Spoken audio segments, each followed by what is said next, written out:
Good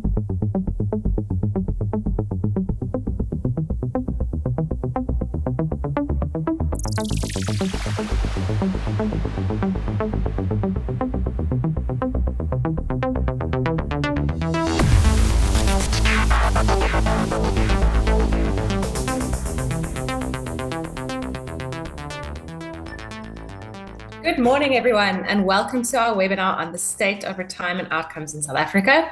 This is a subject that many of you will know is very, very close to my heart and something which is key to understand as financial advisors operating in the South African landscape.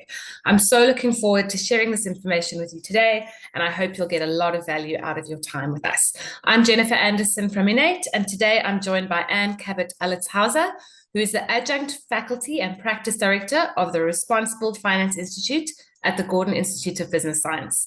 Prior to this, Anne headed up the Alexander Forbes Research Institute, an initiative looking at the full spectrum of savings, investment, and wellness issues that confront South Africans.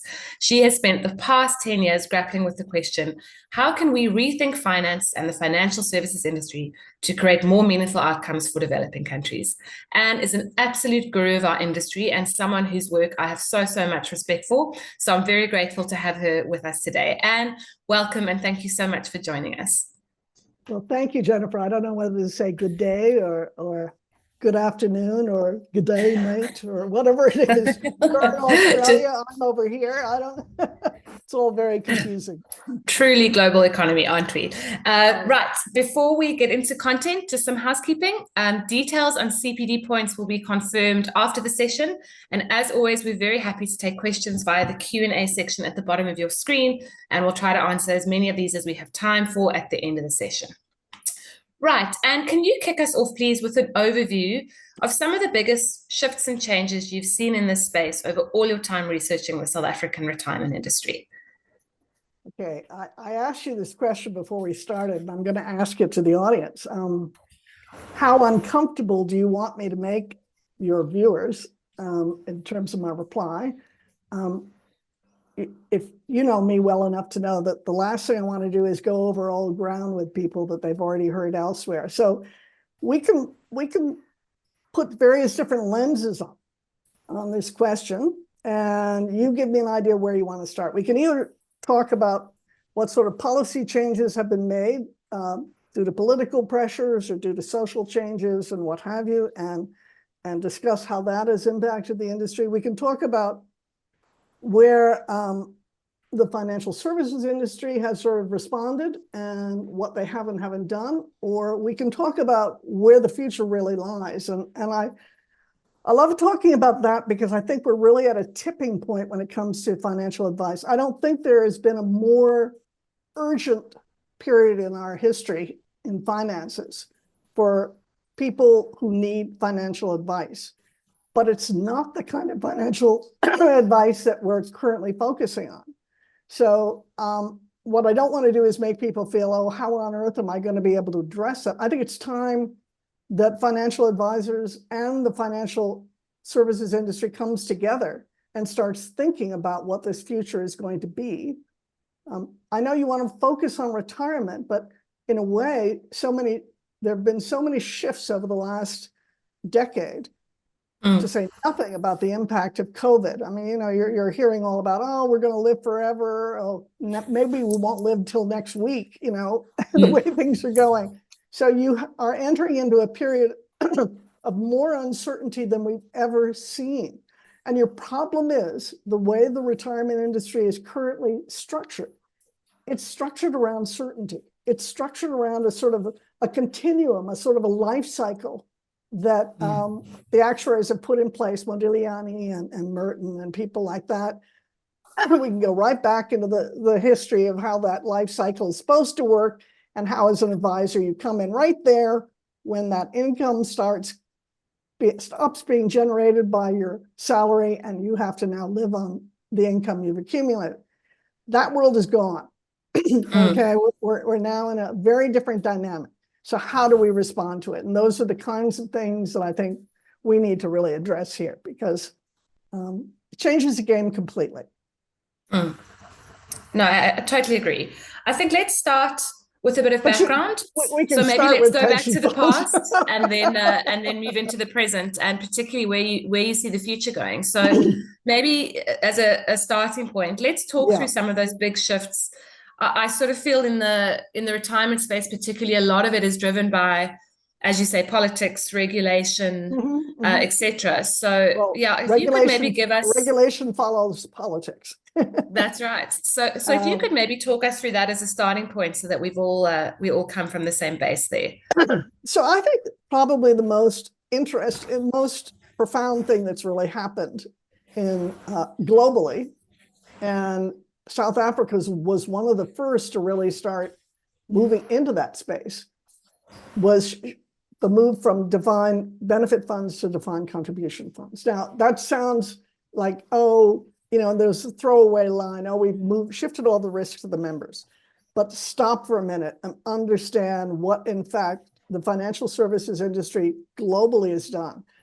And it's not just in the retirement space. We've almost de facto moved all risk to the individual.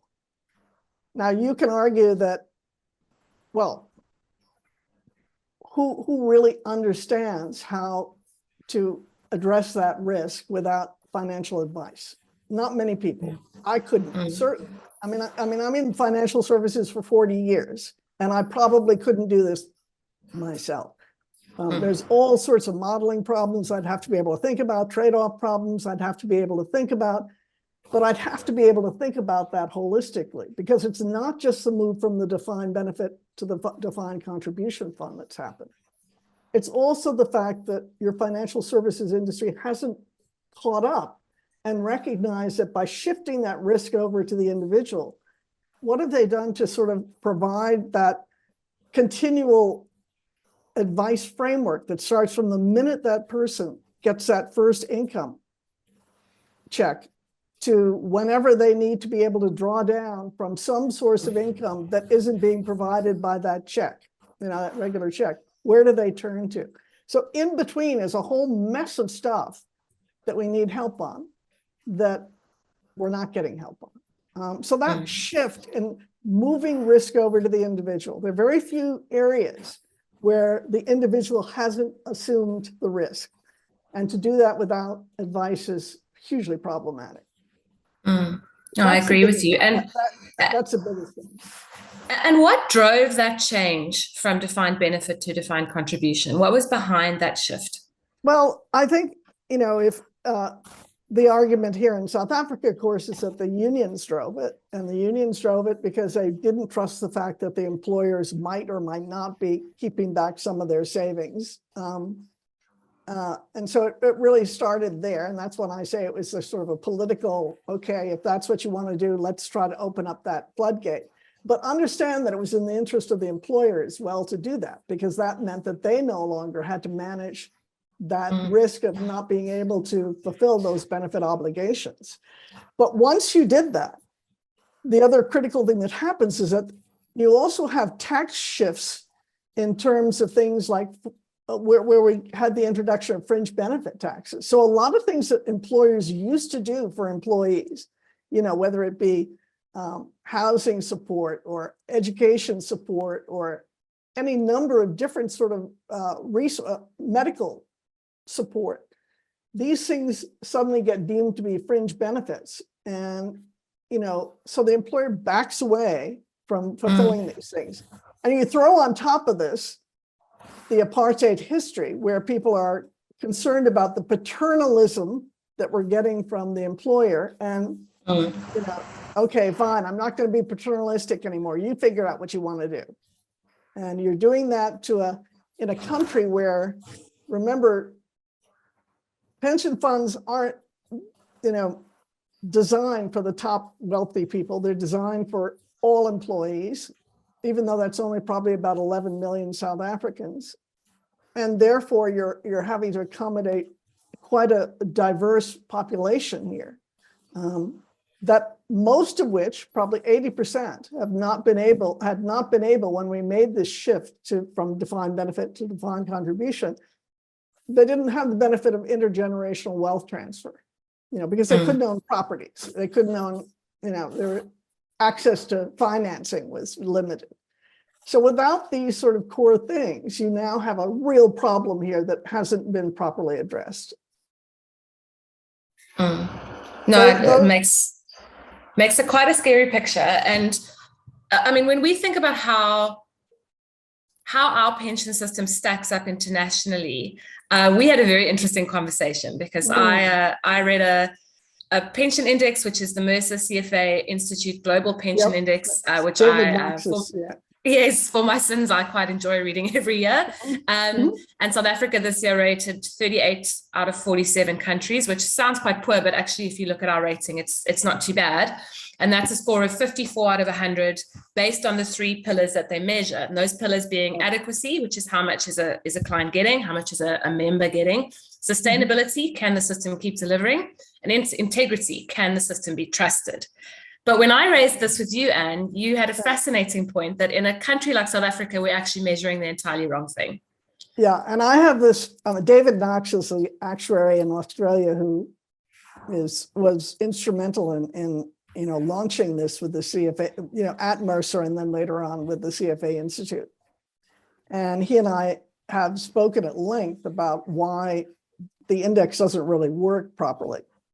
And ask the question of yourself, why is it that year after year after year, the Scandinavian countries are always the ones at the top of the index?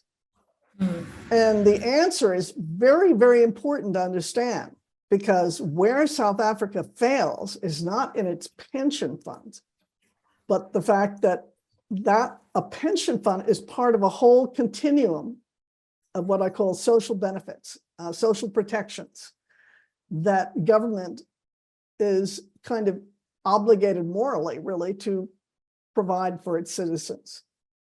So what you find in the Scandinavian countries is that if we identify what are those sort of pillars that have to, and I'm not talking about the pillars that the World Bank used in terms of identifying, what's a good pension fund and what isn't. I'm talking about the pillars of social capital that a country provides. So it's good education, good healthcare, good security, good, what have I missed here? Think about housing, access to housing, low-income housing or affordable housing.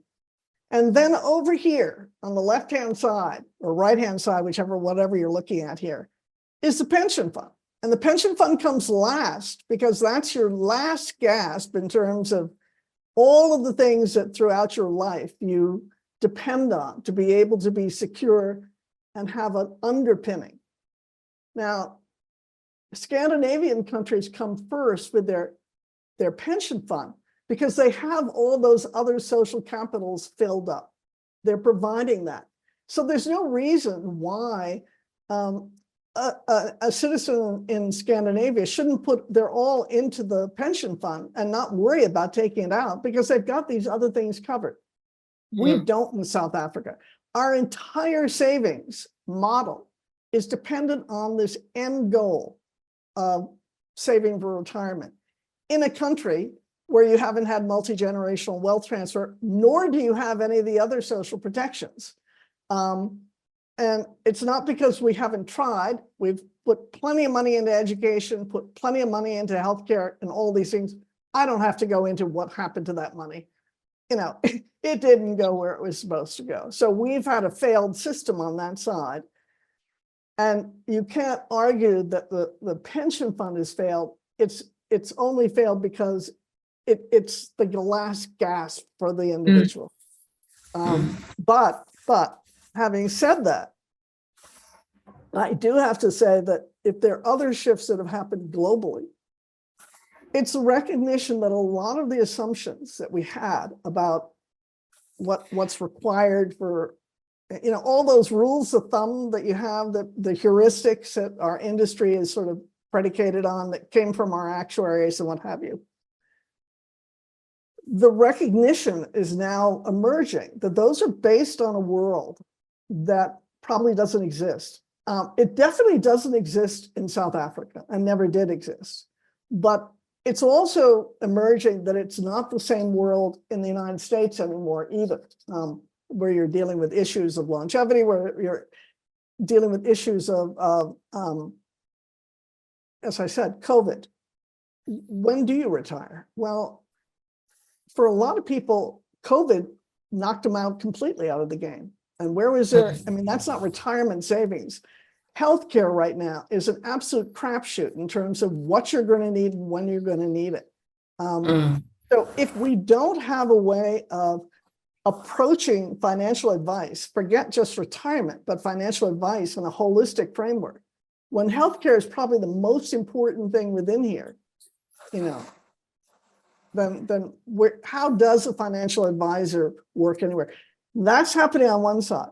What's happening on the other side is a lot better understanding about investments and how investments really have a high probability of delivering what they require if you don't play the game of who's the best asset manager in town, or who's, you know, it's really what's the structure of the solution, not who is the manager of that solution that drives the performance. So there's a much clearer understanding of what drives performance, so that what the impact that's happening is those financial advisors that only focus on what investments you should have in terms of managers, as opposed to what the structure of that investment should be, are going to be missing out on the most important thing. So what is the investment criteria? Well, you're saving to solve a number of different funding problems, not just your retirement. Maybe it's education, maybe it's, you know, this and that and whatever. And each of those has different timeframes that you can work with, which has implications in terms of what you need to be holding in terms of the asset classes. But we've made such a game out of it. You know, do I go offshore? Do I go onshore?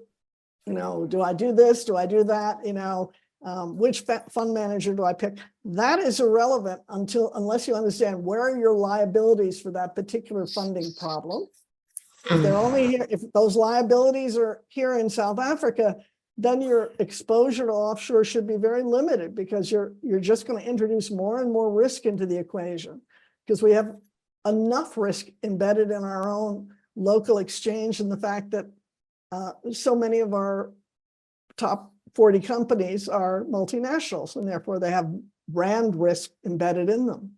So we've got all these different dynamics that are changing the heuristics that we use to make decisions and give advice to our clients. And I mean, something that I think we don't think about, I think in the retirement fund industry, we kind of laser focused on the goal, which is retirement. But your point is so valid. No one's going to worry about retirement if they can't afford a house, or if their child can't eat by the end of the month. You know, it's really a secondary priority for a lot of people, because they've got more pressing concerns, which are much more immediate. Okay, so let me talk about two kind of myths around our two heuristics. So one myth is that only 6% of South Africans can retire comfortably. That is a nonsensical number, and I know that because I was right there as we created that number at Alexander Forbes. and reported it to the financial services, to the FSB at the time. And it gets repeated over and over and over again. So financial advisors understand that number is based on looking at what's sitting in that end pot that is sitting on someone's admin system, one company's admin system. And it's saying that I can only replace only 6% of my members that are sitting in that admin system can have achieved a 75 replacement ratio. Okay. Now, number one, is 75% replacement ratio an adequate income replacement? Well, we had a wonderful actuary, Megan Butler, who actually did some fascinating work that said, it depends. 75% makes no sense whatsoever if you are a widow with no children, or your children have gone overseas or something, and you're alone, and you have to figure out how the hell am I going to survive? And it's not by eating cat food, because you're going to have to get a caregiver in, or you're going to have to go into a home, and those costs. I mean, where retirement advice totally has failed the consumer is that the biggest financial decisions they have to make is post-retirement, not pre-retirement, post-retirement. How do they survive with what they have? So those replacement ratios can vary from 50% to 150%, depending on the nature of that individual. So that's myth number one. Myth number two is that only 6% can retire comfortably, because that's only based on looking at the income that's sitting in that single pot. So if you haven't transferred all your other income when changing jobs or whatever, or included your house or included any other assets you might have, you have absolutely no sense. And the reality is, if you look at South Africa, and this is, again, where the world is coming to the recognition. The most important thing you have to survive all of these kind of risks and all of these sort of uncertainties is who is there to support you. Not how much money do you have, but who is there to support you. Because it's not about the money. It's about literally your network of support. And I think we're now recognizing that the money isn't enough, no matter who it is, but the support is. And if we're talking about quality of life, which is often the expression they use, only 6% can have a quality of retirement. Quality of life is based on your social connections, not how much money you have. Okay. So your advice, and I learned this when my parents went into retirement, by the time they hit their 90s, there wasn't a chance in hell that they had a retirement income that they could live off of. So that whole support system was something that we had to, as siblings, as the children, had to sit down and think, how do we come together? Where do we sit with a financial planner that can help us all figure out how do we coordinate how we treat, how we take care of these families. Now, we laughed and spoke, not laughed, we spoke very dismissively about things like black tax. We certainly didn't laugh. We spoke very dismissively and said, oh, black tax, that's a terrible situation that people who have no control over their finances have gotten into. Actually, we all have black tax. We're all in a sandwich situation. The reality is we have to plan holistically about how we all take care of each other. The interesting thing, speaking from a purely sociological perspective, is that the wealthier a country becomes, the more individualistic the population becomes. So if our retirement system is based on a first world framework, those people have become hugely individualistic. And so that whole financial advice framework is all about, how do we support that individual? But now the world is coming around to the recognition that if any of us are going to survive, particularly with all this medical uncertainty because of COVID and the next pandemic that's going to come down, how do we all survive? I mean, I'm sitting here with a household full of people that I've leased out rooms in my house with, one, so I can stay sane, because I'm now 75 and my mind is going out the window. So I now have people that can sit here and talk to me every night and watch and see if I start degenerating and keep an eye on me. But in return, they keep my brain sharp, they keep me alive, they keep me engaged. Do you know how incredibly valuable that is? Plus, I get an income. Now, where's my financial advisor helping me with that one? These kinds of interesting ways of approaching this discussion, that's where the opportunities are. And the opportunities recognize that the world doesn't exist the way the financial system has regarded it, but that there's a real world out there that needs you. Help. And don't give them my number. I don't. I always get phone calls after this. They'll find you, I'm sure.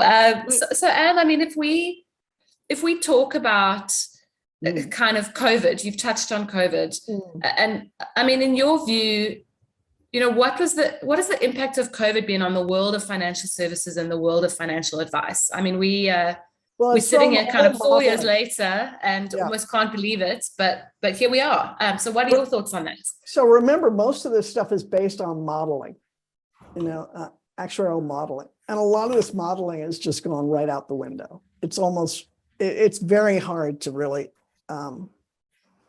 do this properly.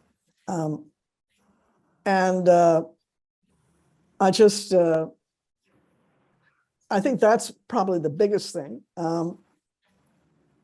I think the other thing that we need to recognize is that, well, I've kind of covered pretty much all those points, that we have to learn a new way of survival, financially, new tricks.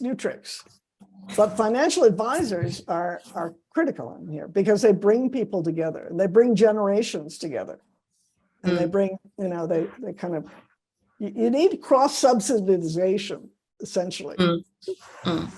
Yeah, totally agree. And if we return to this idea that retirement savings shouldn't exist in isolation.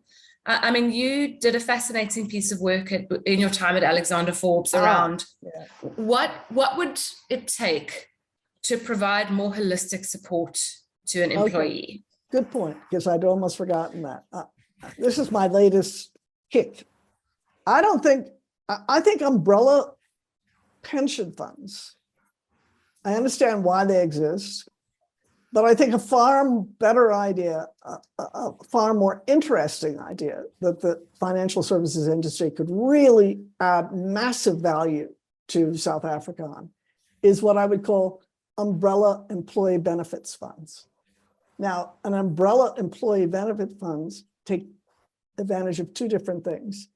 They take advantage of the fact that they can look holistically, and this obviously has relevance for the big boys, not so much for the little people who have access to different types of benefit structures or can bring in different benefit structures. And most importantly, what you're doing is that you're capturing throughout the entire financial journey of that individual, what they need when they need it. And they'll need different services and different types of benefits depending on how their lens of responsibility changes over time, and I think that's the best way to think about it. So you don't just solve for one problem here when you're 20 years old and then keep it like that all the way through. Your demands are changing. But if you have an umbrella employee benefits structure where it's almost like a menu of services that the individual can pick out, and you use the economies of scale that a fund or a big umbrella fund could get from the financial services, that you don't have to. What we found is that we could reduce the cost by about 40% to the individual of those sort of necessary access to those necessary services, financial services, throughout time. Now, that's going to be a very hard, what's the word? Tough pill to swallow. Is that the expression? For the financial services industry? Because suddenly, a lot of them see their cash cow as being their retail business. But if you understand that if you can do that, you now open up that financial service capability to a far bigger range of South Africans than you could currently access right now, because most of those South Africans wouldn't be able to go into the retail sector anyway. It's just too expensive for them. And they don't have enough assets for an advisor to really pay any attention to them. But if you're dealing with an umbrella pension fund, employee benefits fund, you're almost shifting South Africa into a kind of a model that Singapore used to tremendous success. And Singapore, if you remember, 75 years ago was pretty much of a nothing country. It didn't really even exist. It was a swampland. It had no idea that it was going to evolve into the kind of powerhouse that it is today. But the one thing their leadership recognized is that they had to have a citizenship that was financially savvy, that were fiscally responsible, because they couldn't take care, they didn't have enough money They didn't have a big enough fiscus to support all of these individuals. They couldn't be like the Scandinavian countries and depend on oil and what have you to provide all of those capitals that I was talking about of support. So what they had to do was to try to find a way that they could train up their own population to become fiscally responsible. Remember, I said in the beginning, what's the problem? We shifted all the risk to the individual. So how do you train people to become fiscally responsible? You don't just take 15% of their savings and save it for retirement. You take 40%. Shocking, but then you allow them to choose what is most meaningful for them.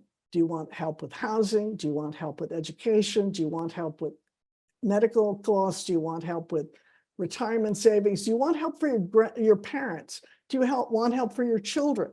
You know, you're doing multi-dimensional savings problems that they have.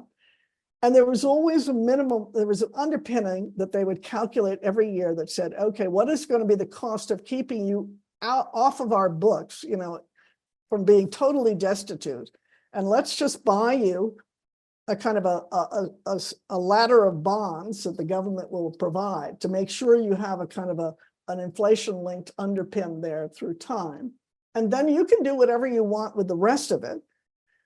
And what they discovered is that in the beginning, everybody sort of pointed all their money into housing because that's what they needed. They didn't have housing. That's where they needed to start. And the multiplier effect from housing to the entire economy is so much bigger than the multiplier effect from pension fund savings. It's incredible, actually. Because remember, pension fund savings don't actually go into, you know, the economy of South Africa. If you've got 30%, only 30% of the companies that are listed on the JSE are actually South African, you know, revenue based. Most of them are multinationals. So you get this interesting dynamic where you get a real boost to the economy because you've got people solving for things that deal with their problems. But you also recognize that as someone becomes wealthier, it's not just funding their housing that's important. It's now, what's their stock portfolio look like? You know, so they get that now. Everybody in Singapore talks about what their stock portfolio looks like. So you've shifted an entire economy with you. But that's what a financial service. Now that's what the government did in Singapore. Here I'm saying we don't have a government with the administrative capability to do that. But the financial services industry could do something like that. And it would require a kind of it would require advocacy on the part of, you know, the financial services companies with the government, but it would also require that the financial advisors become very integrally involved. I wish I had a financial advisor I could have gone to around housing. Do I rent? Do I buy? Do I build? What do I do?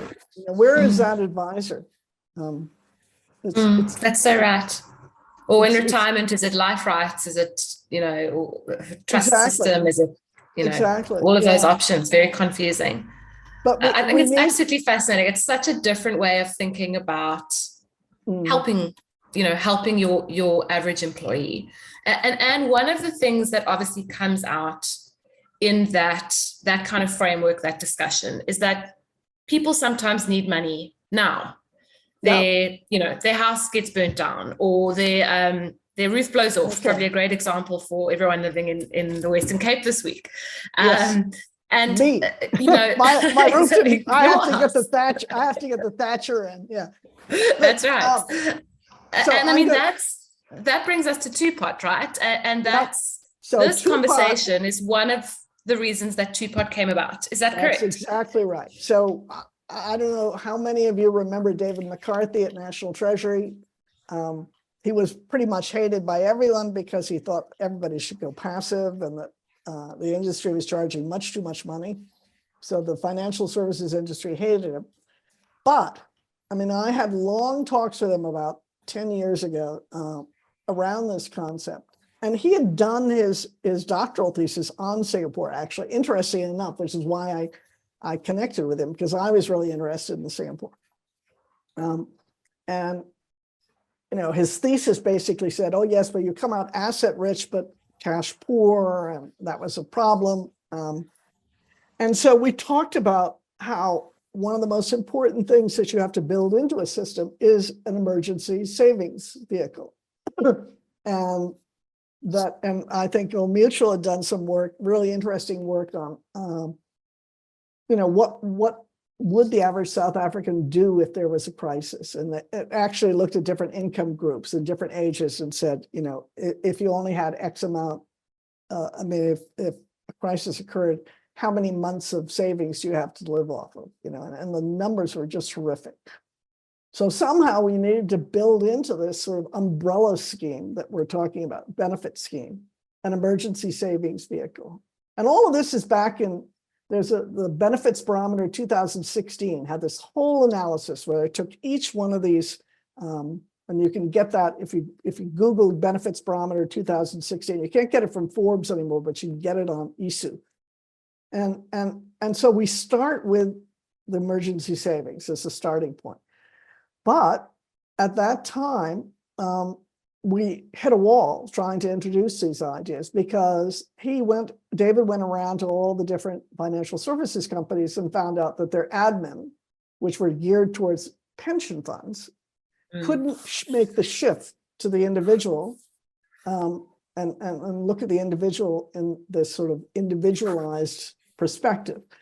And so admin precluded us from launching that. Now they're launching it. And now we've got a mess on our hands because what's happened is that you've opened up the door without putting in the financial advice framework and the understanding that this is part of a whole picture. So again, where's my financial advisor helping me from the day I start here to think holistically about the different savings pots or the different options that I need to have to start thinking about, and how am I going to fund this problem, and how am I going to fund that problem? And I mean, I remember Anthony Asher, who was also in Australia now. I don't know why everybody goes to Australia. Frankly, I love Africa. But anyway, but Anthony Asher did some really interesting work where he discovered that you could buy a house very early on, and you could use the same amount you were throwing into your house early on into your pension fund, which again was this wonderful 40% thing. And later, remember, we got a 27.5% ceiling, but you could do it much later in life and still be able to catch up because your income level would be so much higher at that particular point. So these modeling things have been, are open for question. I've thrown most modeling out now because of COVID, but still, I think there's a lot of opportunity here for financial services to do some really exciting stuff. And I think the administrative capabilities are now moving to the level where they can look at individuals within the context of multiple. I mean, look at what we did with banks when what was that Old Mutual? I forgot the name of that product that they had where they would aggregate all your assets from all the different. Oh yes, 27.4 or something. Something like that, 27.4 yes. or 22.7 or something like that. Yes. Not to be confused with 27.4. The asset manager. Company. Yeah, the asset manager. But that opened up the idea of being able to aggregate assets together, and that's still there. That capability is there, and why we're not doing that for the financial advisors so that they don't have to go and collect all this stuff, but can actually add some huge value. So I go back to the incredible study that was done by David Blanchett, that was called Alpha, Beta, and now Gamma. And it was done about 8 or 9 years ago, but it's still relevant, in which he analyzed where do financial advisors actually add the most value. Where they add the least value, if anything, they added negative value, which is on the investment side, okay? Because what they added was additional costs, and that's why the value is negative. But where they really added value was structuring the solutions that allowed people to sort of look at the trade-offs through their lives on their financial stuff, including their pension fund. How do you structure that solution given what time frame you're going to work with? So how many years have I been saying all of this? And I mean, something else that's looming on the horizon, I think there's two things from a retirement and pension sort of legislation perspective. Sure. The first is this National Security Fund. Mhm. And the second is this concept of prescribed assets for retirement fund savings. And that, I mean, we've seen it pop up again. It's in the ANC election manifesto. What are your thoughts on those things? Well, let's start with prescribed assets, because that's a non-starter. It's a non-starter because unless you have your capability to model these assets, and let's say a lot of these are infrastructure, which are extremely difficult at this point in time to model. We don't have a data series for them. We don't have a risk. We're not able to model their risk return characteristics. We don't, I mean, what is an infrastructure? It's not an asset class. It's many different asset classes. You have to decide with each project, where does it fit? Is it a debt instrument? Is it equity? Is it, you know, a cash flow series, or is it, you know, end of project value unlock? There's so many different ways to classify it. So we haven't done that work as a country. We don't have a central database for these projects. We don't have benchmarks for these different types of projects. And as such, if you don't have that, you don't know how, if I plop that into my pension fund solution, what is that going to do to my ability or probability of meeting a particular funding target? You don't know. You don't know. So they would completely F the whole system up if they did that. So that we're moving in that direction. But if you talk to a lot of the presidential committees and what have you about or on infrastructure investing, they haven't even thought about the problems of why it is that retirement funds aren't just rushing to get into infrastructure, to say nothing about the due diligence required on these projects and who's going to do the due diligence on that. So that's that. I think we can fight back as an industry pretty strongly on that one without saying that this is going to be to our benefit, because it's definitely going to be to the detriment of our members. You have to be careful with your arguments with regulators, because they want to. This is not about protecting us. The other one that you talk about is the National Social Security Fund. I absolutely think there has to be something that sits there. Remember, I talked about Singapore having some sort of basic minimum that they designed a kind of a ladder bond series of bonds that the government would produce that could create an income stream for that population. I am horrified. By the way, the other interesting point about Singapore is that it was based on an economic theory that was called asset-based development theory, whereas South Africa is based on grant-based development theory.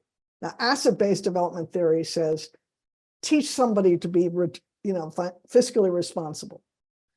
Grant-based says, oh, just get them out of poverty.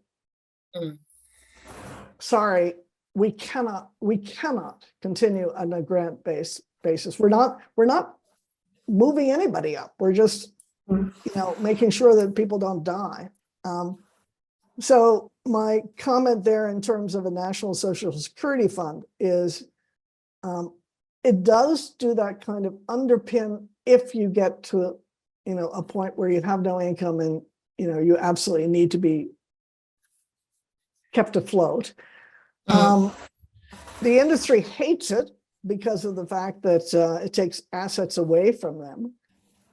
But as I said, I think there's a role for everybody in here, and the role for the government is to create that underpinning of the series, and then the role for the industry is to create that umbrella benefit structure that can allow us to look at how do you put these things together. And you've got COFI coming down the line too, which is breaking down these regulatory walls between these different sorts of things. So That's right. if I have any advice to the financial advisor community, it's do as much as you can to understand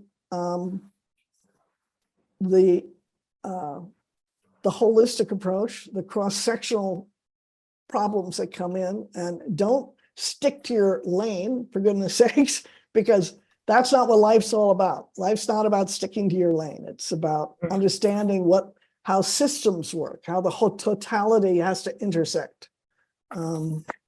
So have we gotten to a point where...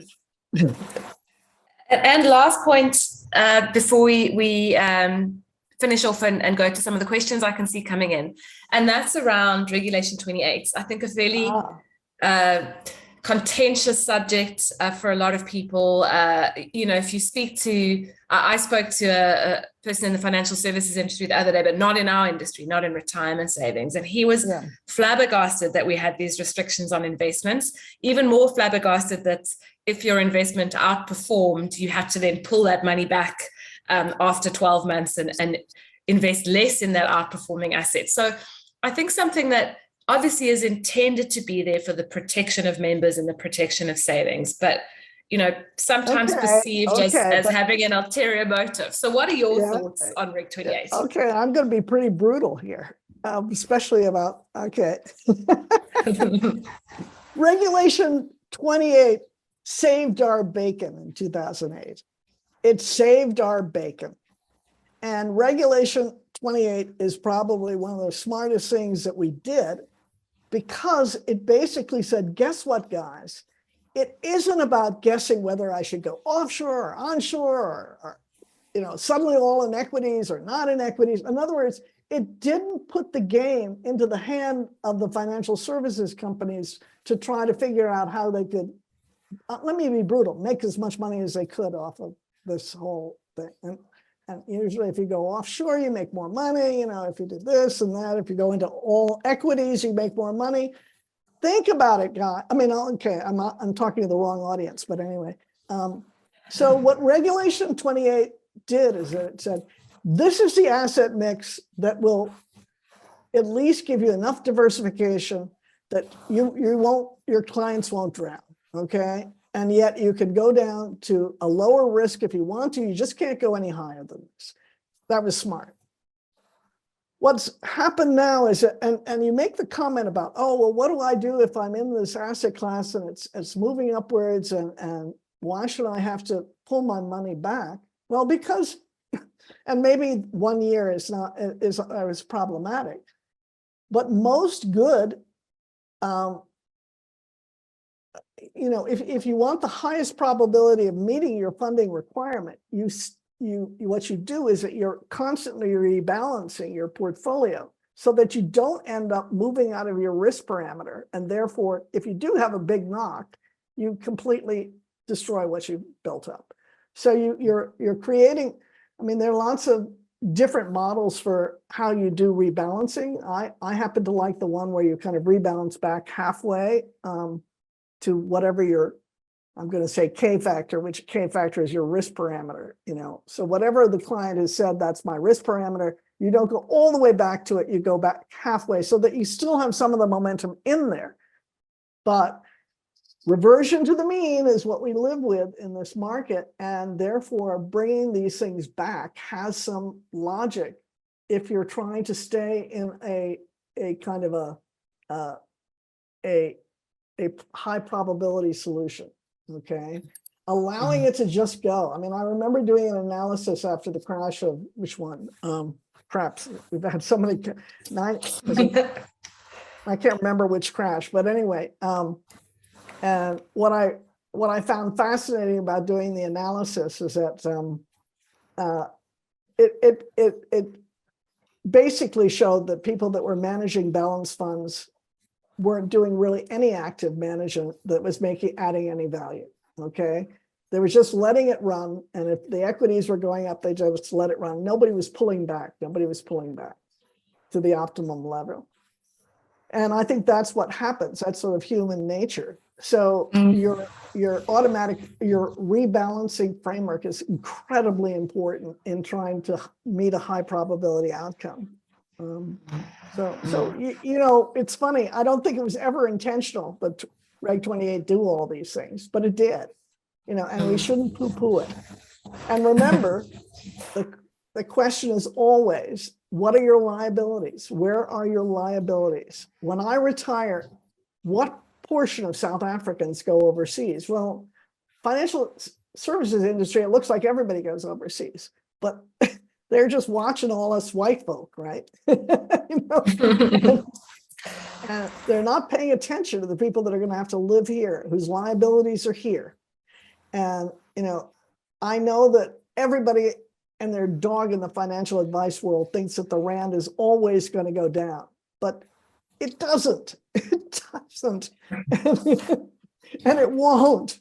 And it particularly won't as a dollar hegemony sort of begins to sort of dwindle, which it currently is. And so you will see much more variability and much more volatility. So remember that if you're going offshore, you're actually not necessarily reducing risk at all. You're adding more currency volatility. And it's not the assets you're going into, it's the currency volatility you're getting the more exposure to.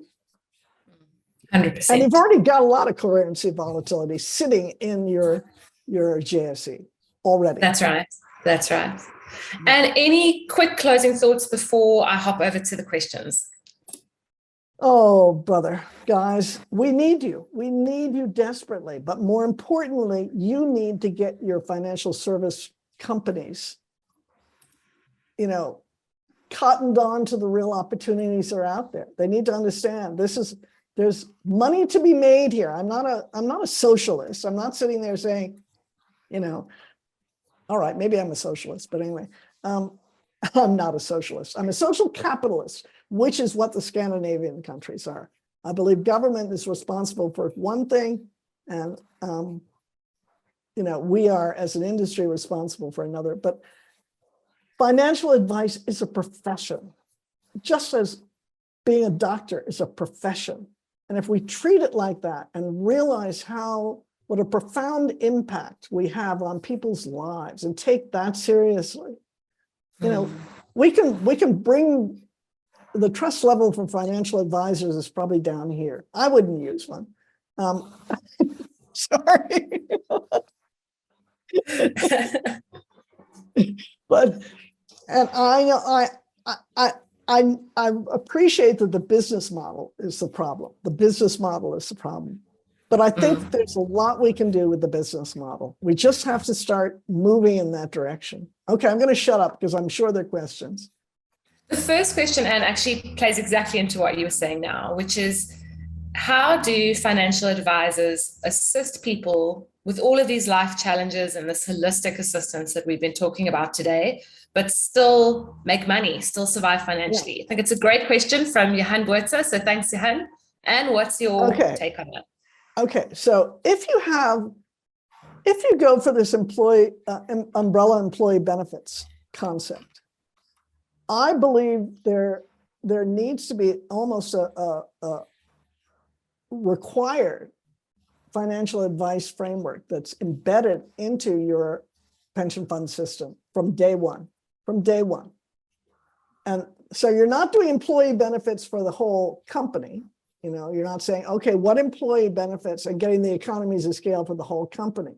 You're actually getting economies of scale from the umbrella employee benefits, and you're allowing the financial advisor to help work with that individual as to what kinds of benefits they require. That's a whole new area of opportunity here.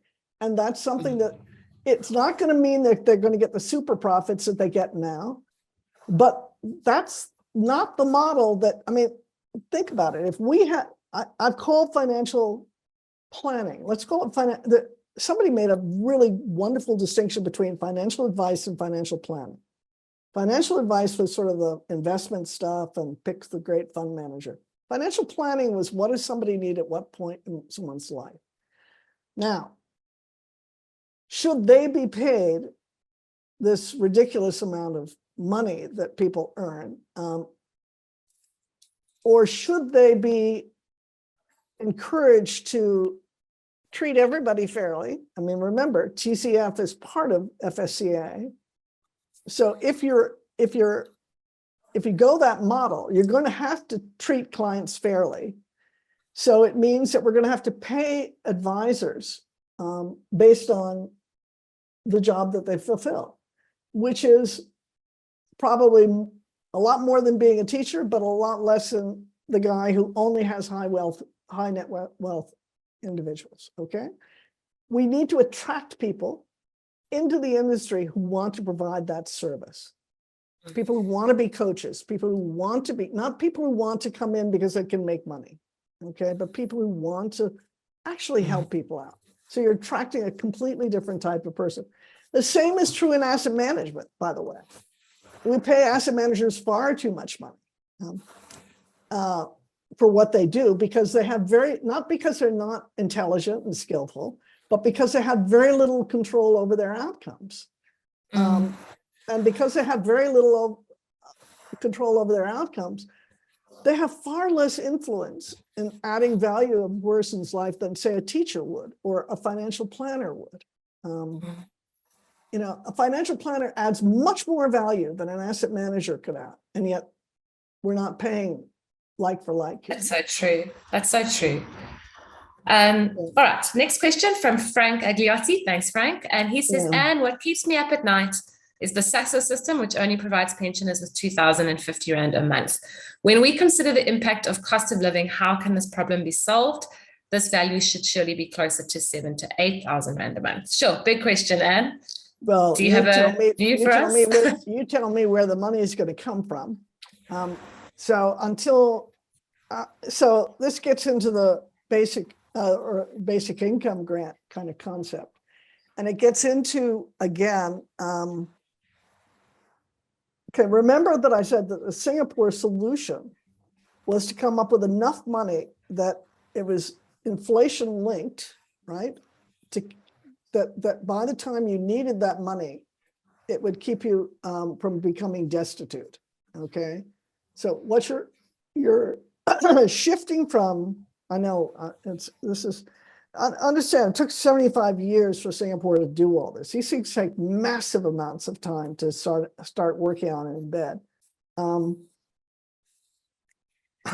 But I think your problem is every time we raise the money without providing the underpinning that is in service delivery. And by service delivery, I'm talking about housing, I'm talking about education, I'm talking about healthcare and whatever. What's the point of having more money if you can't get access to those things? Do you see what I mean? And yet, what you do to the fiscus of the country is that if you put more money in without solving for these other problems, then you're just pulling the country further and further into the hole. So it's a real problem that if we don't, now obviously you plug the holes of corruption, you know, then all of this stops. Not all of it stops, but then at least you've got something stable you can work with. You know, the problem with corruption is that it's so deep-seated that, I mean, there used to be an expression way back when that it was just a few bad apples in the pit and get them out. And then somebody said, well, no, it's actually, you know, you're going to cut off whole branches of the tree, you know, that they're already. And then someone said, no, it's the whole orchard. And then finally, I think it was called Dennis Webster, as opposed to Daniel Webster. I can't remember who it was. Webster is his last name. He wrote this wonderful article saying it's actually the soil that's poisoned. And that's right. Wow. The soil is poisoned here in South Africa. So we almost have to start all over again. We have to start with our youngest of youngest. And think about how on earth. So one of the things that we put in that book, the 2016 Benefits Barometer, is all about how the importance of funding early childhood education, how that's far more important to fund early childhood education than it is to fund university education.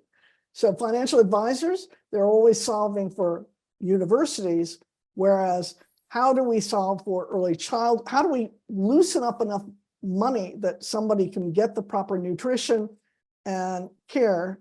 And by early childhood education, I'm not talking about put them in a daycare unit where God only knows what happens to them, but I'm talking about on-site, people who still go to work, on-site centers where you actually have properly trained people that can do, you can do franchises there with early childhood learning programs that come out of Harvard and all these amazing places that have learned so much about the importance of those first 2 years for a child that absolutely shape their outcome, whether it be that they get traumatized or whether it be that they feel loved or, they feel safe. What a difference that makes in terms of the population you have to live with later on. So we've had COVID that have destroyed a whole generation without schooling. Now we're going to have to start again. We might as well start right at the bottom and work up. I think I've gotten off the topic of retirement planning, haven't I? No problem at all. And I think one last question, and I know we pretty much out of time, but I think a lot of people who've listened to you today probably have this on their mind. So I can't help but asking you, what is your view on the future of South Africa?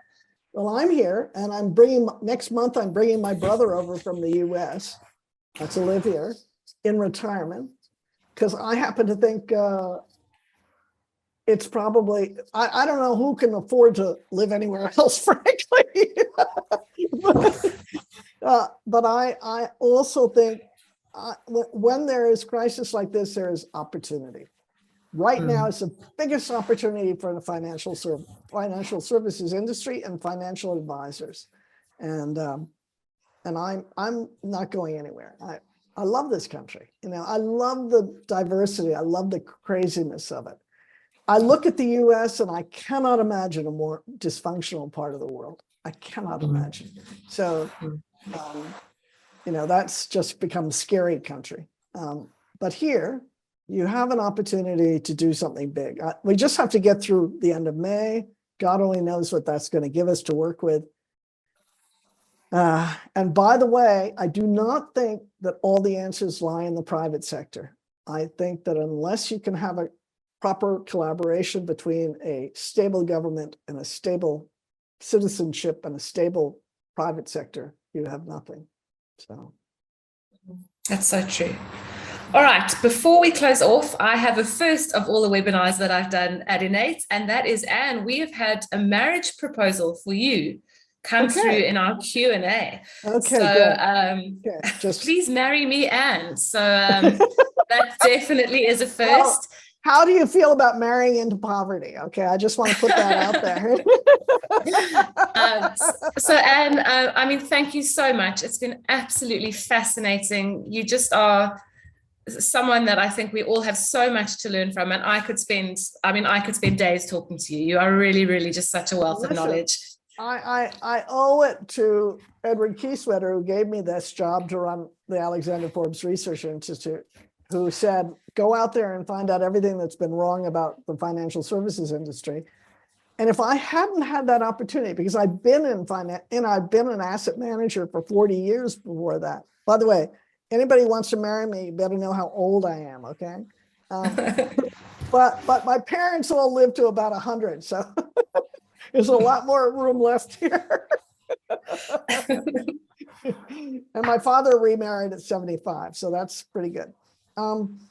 But, you have to be able to sit back and think about these things. And I never would have been able to think about all of this if I hadn't been given that space to do it. And we don't, yesterday I was doing a whole thing at the JSE on, what the hell was I doing? Something about sustainability or, I know, sustainability reporting, right? And I said, everything is sort of handled here without an academic lens onto it. And an academic, which people tend to poo-poo, are allowed to go back and take the bigger lens into how the systems work. What are we not thinking about? And just to leave you with a really disturbing thought. Why would I not go back into the US? Because right now the US is reflecting very much the same dynamics in terms of inequality as South Africa is. Massive inequality in the US. And that occurred over a span of only 40 years, that we went from being an incredibly egalitarian country where anybody could, achieve whatever on a basis of meritocracy, to being hugely unequal. If you want to identify one factor that led to that inequality, it was the financial services industry. So we are in a very dangerous situation that we could exacerbate inequality or we could adjust for it. Singapore did exactly that. They got rid of that inequality. They had wealthy Chinese businessmen, and they just mixed everybody up and said, let's try this all over again. They could do that. They were only a couple of million people. We're 65. Anyway, lots of stuff to talk about. Please, I'm over at Gibbs. If you want to keep talking, it's easy to get a hold of me. It's cabaret@gibbs.co.za. So wonderful. Thank you so much, Anne. Bring those marriage proposals on in, I don't need to be married, by the way. I don't need to be married. I've learned how to be financially connected to a whole wonderful support system. Well, there we go. Thank you, Anne. Thank you so much. Thank you to our wonderful, engaging audience. And keep well until we see you all again.